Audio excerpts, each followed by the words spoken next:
pro the games, not treating everybody the same. We've had crash outs happening. Crash out alert, crash out alert. You got Natasha Cloud crashing out, clapping in the refs' faces, no technical foul. You got Alysha Gray ready to fight another player. We're not seeing all of this stuff that Caitlin Clark goes through. We're not seeing them be handled the way that she is with the... Watch that again. Natasha Cloud is clapping directly in an official's face, and nothing happens. No technical. Now hold that image. Because when Caitlin Clark does almost the exact same thing, the whistle comes out every single time. So which is it? Are the rules, or do they quietly change with the name on the jersey? Natasha Cloud lost it. Okay, she went off. She's clapping all in the ref's face. Nothing is going to happen to her. Now, when Caitlin Clark claps, she gets text. Paige Beckers gets away with it. Kayla McBride gets away with it. Here's what makes this one sting. Cloud didn't clap once and walk away. She lit into the crew, she got loud, she got in their faces, and the technical foul count stayed at 0. Now line that up against what we've all watched happen to Clark this season. She claps toward a defender, whistle. She reacts to a hard foul, whistle. The league has been lightning fast to police her emotions and strangely slow to police everybody else's. This clip is the cleanest side-by-side we've gotten in weeks, and it's the reason this argument refuses to die. Keep that gap in mind, because in a few minutes, this stops being about basketball entirely. You see that? You see that? And even the announcer said it. Sometime it is, sometime it isn't. Look at how she's snapping on the refs. She's clapping. She's doing all types of stuff. No technical foul. And officials, I have seen technicals be assessed for that action. Yes. You just heard her say, I've seen technicals be assessed for that. And this isn't just fans yelling at a screen. Listen to who's saying it. The broadcast itself. The announcer says it out loud. Sometimes it's a technical, sometimes it isn't. That's the entire controversy compressed into one sentence. When the people paid to call the game live, on camera, in real time, are openly admitting the whistle is a coin flip, you don't have a fan theory anymore. You have the broadcast confirming it. A technical foul is supposed to have a definition. It's supposed to be a line you cross.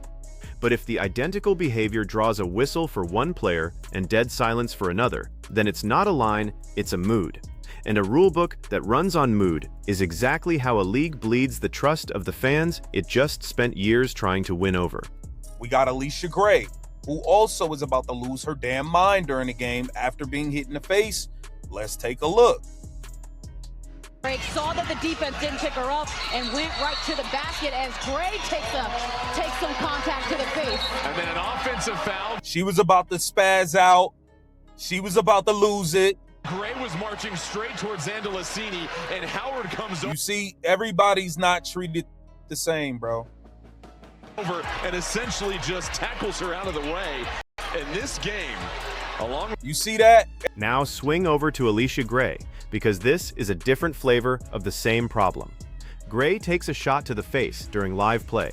She's furious, and honestly, who wouldn't be? But watch how far it goes with no whistle on the reaction. Here's the part nobody wants to sit with. If Caitlin Clark took an elbow to the face and came at an opponent like that, we would not be having a calm, measured conversation tomorrow. It would be the lead story on every show. There'd be a full hot take marathon. Somebody, somewhere, would float the word suspension. But because the name isn't Clark, it barely makes a ripple. Same league, same rulebook, completely different temperature, depending on who's involved. Everybody, now if Caitlin Clark would have did that, technical foul. Like, come on, this is what we talking about. This is what we talking about. The biasness, the hatred, it exposes itself. with the temperatures outside, it's starting to rise. It's been physical. Physical. I mean, And this is the moment that really exposes it. Play it back and ask yourself, in total honesty, if that were Caitlin Clark reacting that way, is there any universe where it doesn't get called? You already know the answer. The point being made here is blunt. This is the bias, and this is the hatred, showing itself on camera. Now, I want to be careful with a word like hatred, because that's a heavy charge, and I'm not going to throw it around loosely. But here's the thing. You don't have to prove what's in anyone's heart to prove the inconsistency. The inconsistency is right there on the tape. One player gets grace, another gets the whistle, for materially the same thing, and it keeps breaking in the same direction. That's not a vibe. That's a pattern you can point at.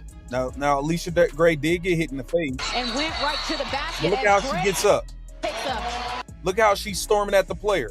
Look at how she's storming at the opponent. Takes some contact to the Her teammate has to shove her out of the way.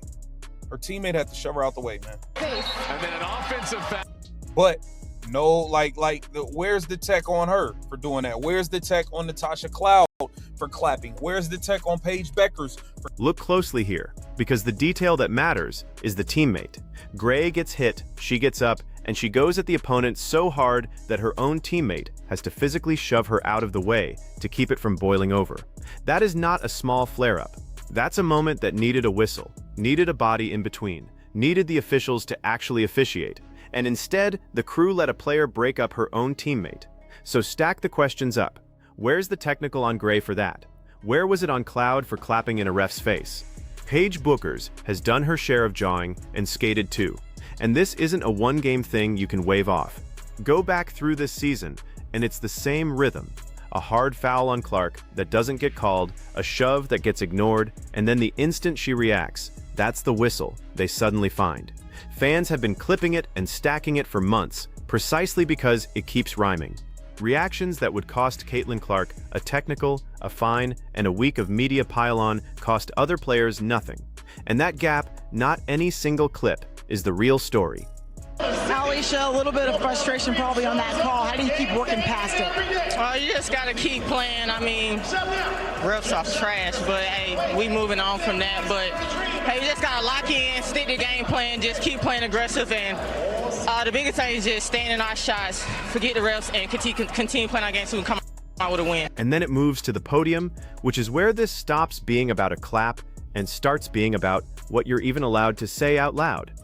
Gray sits down after the game and calls the officiating trash, and she doesn't say it once and move on. She keeps circling back to it. The refs are trash, forget the refs, we just kept playing through it. Players venting about officiating is as old as sports itself. But hold on to this next comparison for a second, because it's the whole point. The refs are trash. The refs are trash. Imagine if Caitlin Clark said this live on TV. Imagine if Caitlin Clark said this on TV, guys. They're on CBS. And this is what... Imagine those exact words coming out of Caitlin Clark's mouth. On national television, on CBS, the refs are trash. Now really picture how that plays out. It would not be a 5-second clip that evaporates by morning. There would be a fine. And we have watched this league move fast on far less when her name is attached. There'd be an official statement, there'd be a wave of think pieces asking whether the face of the sport is disrespecting officials and setting a terrible example. When other players say it, it reads as competitive fire. When Clark says anything within a mile of it, it becomes a scandal with its own news cycle. That's not a hunch. It's a script we've watched run over and over. But the part that should genuinely bother you is next, because the story is about to leave the basketball court completely. Would have been a big issue for Caitlin. Would have been a big problem. Linda Cohn of ESPN addressed all of this hate and nonsense that Caitlin Clark's been facing. Let's get into it. Ever notice when Caitlin Clark is the victim, she never plays the role of the victim? She spoke up publicly.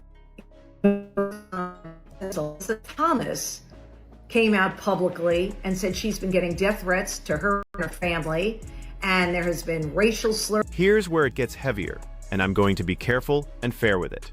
ESPN's Linda Cohn took airtime to address the hate and the noise swirling around Caitlin Clark, and she made a point a lot of people breeze right past. For someone constantly cast as the villain, Clark almost never actually plays the victim. And then, in that same conversation, a player named Thomas came out publicly and said something that changes the entire register of this discussion, that death threats had been aimed at a player's family, and that racial slurs had been directed at her. Now that is a serious, serious allegation, and it has to be treated as exactly that. not as ammunition in a sports debate. If it's accurate, and it was stated publicly, on the record, then this is no longer an argument about technical fouls. It's a safety issue, and the correct response is the one Cohn laid out.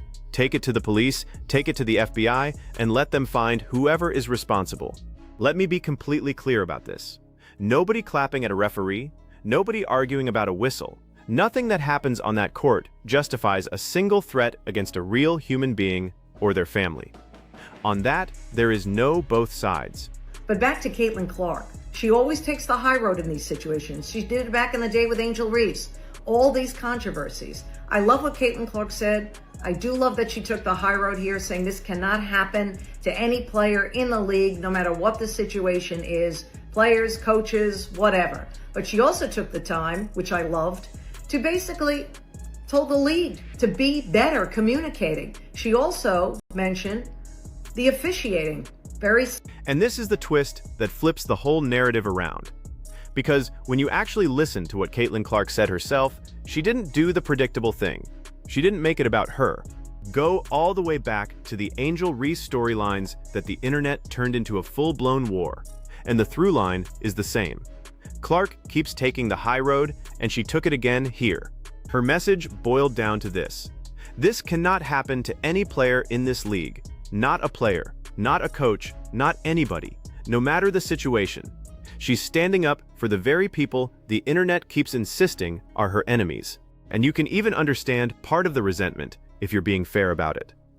She walked in as a rookie and instantly became the most famous player in a league full of women who grinded for years in near silence. That's a real human tension. But understanding where jealousy comes from is not the same as excusing what it turns into on the floor. And then Clark did something sharper than any headline. She turned around and told the league, directly but calmly, to be better at communicating. And she pointed at the officiating, quietly, but she pointed. Subtly, I'm going to say it with an exclamation point. The bad officiating in the WNBA has led to most of this minutia. Yeah, most of this controversy. All of these controversies. Be better, officials. Is there an agenda here that I don't know about? Speaking of agendas, congratulations for Caitlin Clark. 3 straight years named and voted an All-Star Game starter. That's the great news. 2nd most votes by the fans for Caitlin Clark. The media, 3rd most votes for Caitlin. So let's connect the money to the mess, because this is where the stakes get real. The argument is straightforward. The bad officiating in this league is what's fueling most of these controversies in the first place. Follow the chain. Inconsistent whistles create chaos on the floor. Chaos creates flare-ups. Flare-ups create the viral clips, which turn into feuds, which spill over into the ugliness we just talked about. Clean up the officiating, and a huge slice of this circus quietly disappears. And this is not a small money conversation anymore. Clark's presence has been tied to sold-out arenas, opponents moving her games into bigger buildings, and television audiences this league hadn't touched in years. When one player is that directly connected to the sport's growth, how the officials treat her isn't just a fairness question, it's a business question the league genuinely cannot afford to keep getting wrong. And the timing could not be louder, because right in the middle of all of it, Caitlin Clark just got voted an All-Star starter for the 3rd straight year. 2nd most votes from the fans in the entire league. And when the media filled out their ballots, she still finished right near the top. The real question is what the league does about any of this before that all-star spotlight hits. Whether anyone in charge treats it as the flashing warning light it clearly is, or just keeps hoping the noise dies down on its own. She's spot on. She is spot on. Okay? I think she hit the marker with everything that she was saying right here. I think she's spot on with everything she said. The hate that has been blatantly apparent from these players toward Caitlin Clark, the biasness that is showed like to other players and the leniency, they're able to clap, they're able to do all types of stuff that Caitlin Clark. And that's the tension the league office would rather not say out loud. The audience is pulling in one direction, and a chunk of the players and the whistles are pulling in the other. Look at how wide the leniency has gotten for everyone else. They can clap, they can bark at officials, they can charge at an opponent, and the game just rolls on. Clark tries a sliver of that, and it's a whistle, a fine, a headline. Now, to be fair, there's a real counter-argument here, and it deserves to be on the table. Plenty of people who watch this league closely will tell you the officiating is simply bad across the board, inconsistent for everybody, not some targeted campaign against one woman. A lot of these are split-second judgment calls, and Clark, as the most watched player in the sport, has more cameras on every possession she's part of, so every call she's involved in gets magnified. That's a fair point, and I'm not going to pretend it isn't. But here's what keeps that defense from fully holding up. Clark herself pointed at the officiating. When the biggest star, the loudest fans, and even the opposing players all somehow arrive at the same conclusion, the whistle is broken. You're all just imagining it. Stops being a serious answer. Disgusting how some of this stuff has played out. It's absolutely ridiculous. And you're seeing it play out day after day after day after day. The biggest star in the sport, they have no respect for, they're jealous, and they continue to show nasty, nasty hate. Get down in the comments. Let me know what you think. This Keep the Vision. So here's where all of it lands. Day after day, it's the same story on repeat. The biggest star this sport has produced in a generation, the one packing the arenas, moving the merch, driving the television numbers, gets treated on the floor and by the whistle like she has to earn a respect everybody else is simply handed for free. The league has been given the most valuable spotlight in its history, and the officiating keeps tripping over the story instead of protecting it. So I want to hear from you and be honest about it. Is this real, provable bias against Caitlin Clark, or is it just a league full of broken officiating that burns everybody and she happens to be the one standing under the brightest light? Tell me exactly where you land down in the comments, because this is the kind of thing that splits a room right down the middle. If you made it all the way here, drop your take, hit that like button, and subscribe so the next breakdown finds you.